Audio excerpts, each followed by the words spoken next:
ముస్లిం సమాజంలో చాలా మంది వచ్చి అడిగినప్పుడు మీకు ఏదైనా ఇబ్బంది వస్తే మొట్టమొదటి గొంతెత్తేది నేను, మీకు గుర్తుపెట్టుకోండి.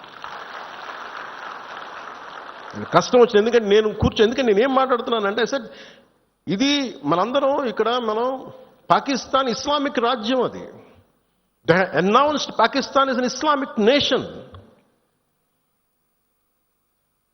But India is not a మనం చెప్పుకోవచ్చు కదా, this is a Hindu nation చెప్పొచ్చు కదా, మనం ఎందుకు చెప్పము? మన మూలాల్లో మతం అనేది ఒక విధానం అంతే, అందుకని మనకి చెప్పాల్సిన అవసరం లేదు.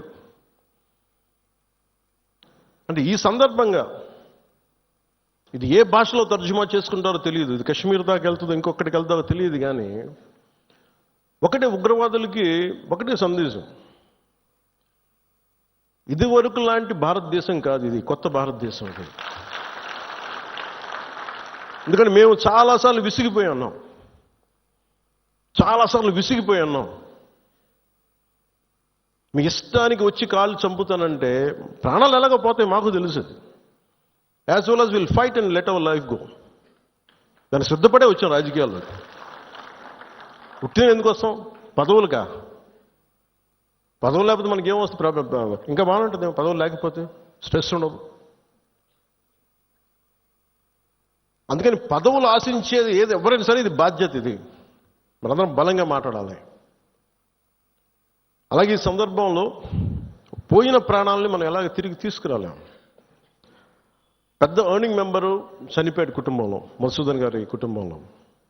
సో మనందరి తరపున, మీ అందరి తరపున, పార్టీ తరపు నుంచి ఆయనకి ఒక 50 లక్షల రూపాయలు ఆయన కుటుంబానికి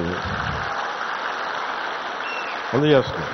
అని నాకు ఎప్పుడు డబ్బులు అనౌన్స్ చేయడం ఇబ్బందిగా ఉంటుంది.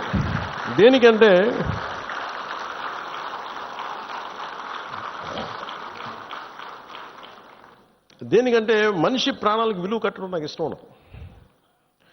కానీ కొన్ని సందర్భాల్లో అది చిన్నపాటి ఊతం అవుద్ది అంతే.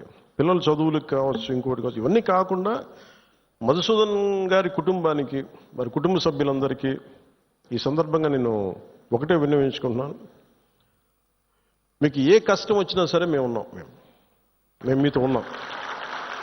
ఏదో ఈరోజు ఒక 50 లక్షలు ఇచ్చి మిమ్మల్ని వదిలేయటం కాదు. మీకు ఏ కష్టం ఉన్నా సరే వాళ్ళకి మన పేషెంట్ నెంబర్స్ కూడా ఇచ్చాను. Any time you can reach out, మీకు ఏది అవసరం ఉన్నా. ఎందుకంటే చెప్పి రావు ఉపద్రవాలు. అని నాకు ఏమనిపించిందంటే, ఆ పిల్లోడిని మాట్లాడుతుంటే, మధుసూదన్ గారి కొడుకుని చూస్తుంటే ఒక్క సంఘటనకు పెద్దోడు అయిపోయాడు అబ్బాయి. 10 ఏళ్ళు ఏజ్ వచ్చేసింది. 10 ఏళ్ళు ఎంత ఉంటాయి అంతే, 10-11 ఉంటాయి అంతే. ఒక 20 ఏళ్ల కుర్రోడు ఎలా మాట్లాడుతాడో అలా మాట్లాడుతున్నాడు అబ్బాయి. ఒక చిన్నపాటి సంఘటన చాలు. నేను చాలాసార్లు అనుకుంటాను, పాలిటిక్స్లో రాకముందు రిస్క్ అది ఇది అనుకుంటే, నేను అనుకునేవాడిని సింపుల్గా రోడ్డు మీద వెళ్తుంటే కూడా చచ్చిపోవచ్చు కదా. As well as you embrace an ideology, ఒక భావజాలాన్ని పట్టుకోండి.